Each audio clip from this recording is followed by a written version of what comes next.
atas jalan dan tidak tahu duit siapa, adakah saya boleh guna duit itu? Boleh. Dia jumpa piti orang 100, dia jumpa kata mah atas jalan, tepi lokang, faham? Boleh guna? Boleh. Bila? Setahun lepas jumpa.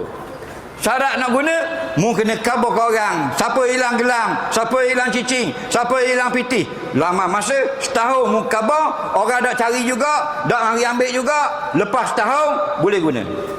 Nabi kata guna kalau jumpa barang-barang gini, arifu haula, naklah kamu iklankan penemuan itu 1 tahun. Zaman dulu lepas sembahyang Jumaat orang heboh tentang jumpa gelang, jumpa itu dan sebagainya. Zaman ni bubur dalam Facebook, media sosial. Bila boleh pakai? Lepas setahun. Tapi barang tu naklah barang jangan dalam tanah orang, jangan dalam rumah orang. Namun pergi raya rumah orang jumpa gelang wali rumah. Faham lagi? Hukumnya haram. Dan syarat barang itu barang yang kecil, barang besar dah diambil.